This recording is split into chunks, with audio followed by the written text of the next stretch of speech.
तो last lecture में हम लोगों ने इकोनॉमिक्स में इंफ्रास्ट्रक्चर को समझा कि इसकी मीनिंग क्या है। इंफ्रास्ट्रक्चर के समझने के साथ ही साथ हम लोगों ने इंफ्रास्ट्रक्चर्स के टाइप को समझा।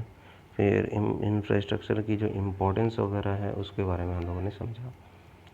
उसके बाद हम लोगों को जो सिलेबस में हम लोगों के है वो है हेल्थ के बारे में। तो अब हम हेल्थ के बारे में देखेंगे। इसके बीच में पावर और इन सब के बारे में है, आपकी बुक में दिया हुआ है, वो हमें नहीं देखना है, क्योंकि जो अब सिलेबस थोड़ा चेंज हुआ है तो सिलेबस के हिसाब से हम देखेंगे, हेल्थ के बारे में देखेंगे। ठीक है। तो हेल्थ क्या है? In the words of WHO, health is a state of a complete physical, mental and social well-being and not merely the absence of diseases or infirmity। इनकी कहने का मतलब है, WHO कहते हैं कि भाई हेल्थ का ये मतलब है कि फिजिकली, मेंटली और सोशली वेलबींग होना चाहिए, यानी कि सोशल वेलबींग होना चाहिए, यानी कि ये चीज़ें होनी चाहिए। इसका ये मतलब नहीं कि भाई डिजीज़ नहीं है तो फिर आप बहुत बड़े हेल्दी हैं। ठीक है। इम्पोर्टेंट पॉइंट्स क्या है हेल्थ के, about health and health infrastructure. Health is not only absence of diseases, फिर वही बात कर रहा है, but also the ability to realise one's potential. It is a yardstick of one's wellbeing. कहने का मतलब है कि हेल्थ क्या है, वही कि ऐसा नहीं है कि डिजीज़ का एब्सेंस हो जाए तो फिर हेल्थ है, ऐसी कोई चीज़ नहीं है। ठीक है। It is a yardstick of one's wellbeing, ये एक तरीके का यार्ड स्टिक है। ठीक है। Health is the holistic process related to overall growth and development of the nation. Health एक होलिस्टिक प्रोसेस है जिसमें ओवरऑल ग्रोथ होता है किसका, नेशन का, और उसी का डेवलपमेंट भी होता है। Health improves the efficiency and productivity of a person, and he is able to contribute more in the economic development of a country।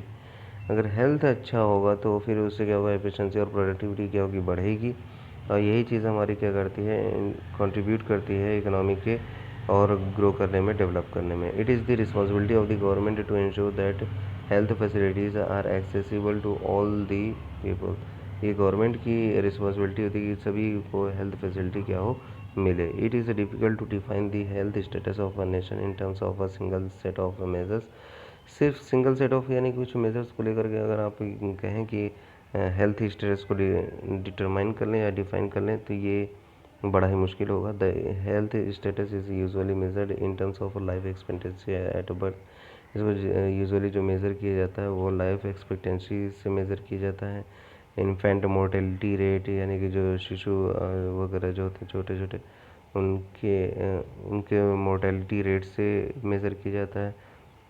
Maternal mortality rate से मेज़र किया जाता है। न्यूट्रिशन लेवल से मेज़र किया जाता है, along with the incidence of communicable and non communicable disease, यानी communicable non communicable disease के साथ साथ ये सारी चीज़ें देखते हुए मेज़र की जाती हैं।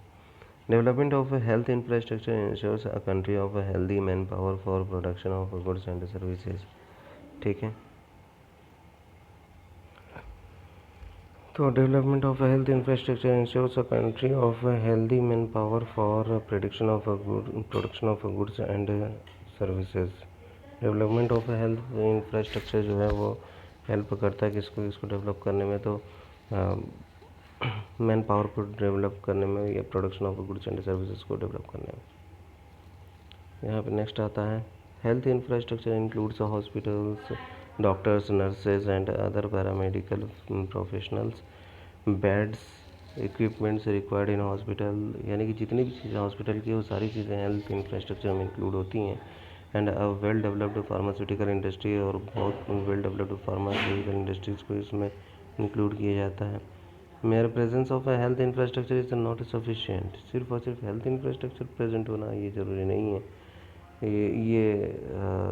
ये पूरा नहीं है, ये संपूर्ण नहीं है। To have a healthy people it should be accessible to all the people, यानी कि ये सभी के लिए एक्सेसिबल भी होना चाहिए। एक्सेसिबल मतलब ये कि हर एक की पहुंच में होना चाहिए, ऐसा ना हो कि कोई वहाँ पे जा ही ना पाए, हेल्थ इंफ्रास्ट्रक्चर बन जाए और कोई वहाँ पे पहुँच ही ना पाए। Health infrastructure is an important indicator to understand the health care delivery provisions and mechanism in a country. It also signifies the investments and priority according to creation of infrastructure in public and private sector। तो health infrastructure is an important indicator, एक तरीके का important indicator है to understand the health care delivery. Health care delivery को understand करने के लिए ये इम्पोर्टेंट इंडिकेटर है and mechanism in a country. और क्या है, it also signifies the investment, ये इन्वेस्टमेंट को सिग्निफाई करता है प्रायोरिटी को according to creation of infrastructure in public and private sector. ठीक है, अब हेल्थ स्टेटस आफ्टर इंडिपेंडेंस ये भी देख लेते हैं थोड़ा। हेल्थ के बारे में आपके इसमें सिलेबस में दिया हुआ है, लेकिन अब उन्होंने केस स्टडी के बारे में दिया हुआ है, तो इसका मतलब है कि थोड़ा हमें ये चीज़ें जाननी ज़रूरी होंगी, है ना। तो थोड़ा समझ लेते हैं कि हम लोग की हेल्थ स्टेटस आफ्टर इंडिपेंडेंस क्या है। The government has the The government has the constitutional obligation to guide and regulate all health-related issues such as medical education, adulteration of foods, drugs and poisons, and medical profession, vital statistics, mental deficiency and lunacy। अब government की duty है कि भाई बार बार वो क्या करें, medical education दे, उससे related कुछ ना कुछ वो इश्यूज़ को लेकर के आए। एडल्ट्रेशन ऑफ फूड, यानी कि एडल्ट्रेशन ऑफ फूड के बारे में वो बताए, ड्रग्स के बारे में बताए, मेडिकल प्रोफेशन, वाइटल स्टैटिस्टिक्स, इन सभी चीज़ों के बारे में वो क्या करे, नॉलेज को स्प्रेड करे। The union government evolves broad policies, यानी कि यूनियन गवर्नमेंट क्या करती है, ब्रॉड पॉलिसीज़ अपने अंदर इवॉल्व करती है and plans through the central council of health and family welfare, और वो प्लान करती है through central council of wealth and health and family welfare. ठीक है, यानी कि वो चीज़ ये बनाती है, यूनियन गवर्नमेंट क्या करती है, ब्रॉड पॉलिसीज़ और प्लान्स को बनाती है through the central council of health and family welfare, और किसके थ्रू, तो central council of health and family welfare. It collects information and renders financial technical assistance to state government, ये collect करती है इंफॉर्मेशन को टू रेंडर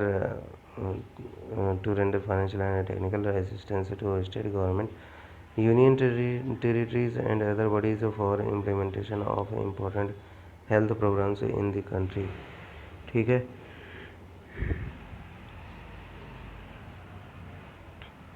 तो किसके through, तो union territories and other bodies for implementation of important health programmes in the, जिससे कि important health programmes वगैरह जो है कंट्री में क्या हो सके, इम्प्लीमेंट हो सके। It is a well known fact that India is the second largest populated country in the world. आप जानते भी हैं कि ये वेल नोन फैक्ट है कि इंडिया जो है एक सेकेंड लार्जेस्ट पॉपुलेटेड कंट्री है पूरे वर्ल्ड में, but the health status of a country of a great majority of the people is far from satisfactory as a compare to China. लेकिन जो हेल्थ स्टेटस है of a great majority of the people, यानी कि ज़्यादातर people के जो health status है वो क्या है, वो बहुत आगे, वो बहुत आगे है सेटिस्फैक्ट्री लेवल में, for satisfactory as compare to China. China को अगर आप कंपेयर करते हो या अदर डेवलप्ड कंट्रीज़ को लेते हो तो भी। However over the last 5 decades India has built up health infrastructure and made considerable progress in improving the health of its population. ये काफ़ी लगभग 5 डिकेड से देखा जाता है इंडिया जो है अपने आप को इम्प्रूव कर रहा है हेल्थ इंफ्रास्ट्रक्चर में, ठीक है, और प्रोग्रेस कर रहा है किसमें, तो हेल्थ इंफ्रास्ट्रक्चर को इम्प्रूव करने में। आपको एक चीज़ बता दें इसमें कि ये हेल्थ इंफ्रास्ट्रक्चर से रिलेटेड आपको एक क्वेश्चन देखने को मिल सकता है, 99% चांस है इस बार बोर्ड में आने की। रीज़न सिर्फ एक, क्योंकि ये जो पैंडेमिक आया हुआ है यानी कि कोविड-19 का, कोरोना वायरस का, इसको देखते हुए हेल्थ इंफ्रास्ट्रक्चर का एक क्वेश्चन आपको 100% मिलेगा।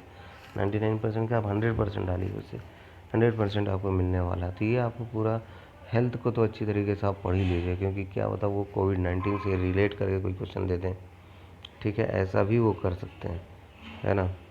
तो कुछ भी आ सकता है, तो इससे अच्छा है कि आप इसको सीरियसली पढ़ें। ठीक है। Expansion of health infrastructure, health infrastructure का एक्सपेंशन ज़रा देखो कि कैसे कैसे हुआ है।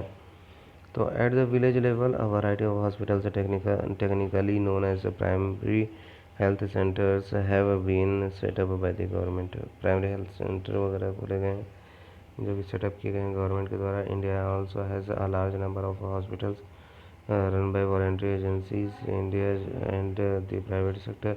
इंडिया ने क्या किया है, large number of hospital run किए हैं। ठीक है, वॉलंटरी एजेंसीज रन की हुई हैं और these hospitals are manned by professionals and paramedical professionals trained in medical pharmacy and nursing colleges. ठीक है, तो ये भी सारी चीज़ें ओपन हो रखी हैं। ये सब नाम है, याद कर लेना है आपको, और इसमें कुछ ऐसा है नहीं समझने लायक। Since independence there has been, स्वतंत्रता के से लेकर के अब तक देखा जाए तो फिर there has been a significant expansion in the physical provision of a health service. काफ़ी एक्सपेंशन हुआ है, कैसे कैसे ज़रा देखो। एक टेबल इन्होंने बना रखी है 8.4 टेबल नंबर है, उस पर आप देख सकते हो 1951 से लेकर के 2015 तक का सब कुछ दिया हुआ है, जिसमें कि number of hospitals and dispensaries increased from 9,294 to 45,978। इतना सारा हो गया। Nursing personnel increased from 18,054 to 23.44 lakh हो गई है। एलोपैथिक डॉक्टर्स को देखो तो फिर इंक्रीज़ हुए हैं 61,000 से लेकर के 9 लाख के करीब आपके चले गए हैं। ठीक है, तो ये थोड़ा यही टेबल यहाँ पे दी हुई है 8.4 वाली, जो अभी ऊपर डिस्कस किया जा रहा था। हॉस्पिटल बेड्स, डिस्पेंसरीज, PHS, उसके बाद सीज, और उसके बाद सब सेंटर CHS सीज हैं। तो ये सारे आपको क्या करने हैं, एक तरीके से याद कर लेने हैं। कोई 1951 और 2014-15 का तो आप कम से कम याद कर ही लीजिएगा, ये दोनों, जिससे कि एक्सप्लेन करने में आपको आसानी होगी। और भी याद कर सकते हो डेटा, तो फिर याद कर सकते हो 81 का भी, 2000 का भी। Expansion of health infrastructure has resulted in the eradication of deadly diseases like smallpox, guinea worms and the near eradication of polio and leprosy. यानी कि हेल्थ इंफ्रास्ट्रक्चर ने ये सारे डिजीज़ पे क्या किया है, जीत हासिल कर ली है। ठीक है, तो ये बातें थी पूरी की पूरी। रोल ऑफ प्राइवेट सेक्टर क्या रहा है, ये रोल हम लोग नेक्स्ट लेक्चर में देखेंगे। आज आई थिंक आज के लिए आपका इतना बहुत मोर देन सफिशिएंट है। आप आराम से इसी को पढ़िए और इसी को बार बार पढ़ के याद कर लीजिए। हेल्थ इंफ्रास्ट्रक्चर से रिलेटेड, जैसे मैंने बताया, एक क्वेश्चन आपको 100% है कि देखने को मिलेगा एग्ज़ाम में, तो देख लीजिएगा, इसको पूरा याद कीजिएगा। बाकी हम लोग नेक्स्ट लेक्चर में पढ़ेंगे role of private sector. Thank you.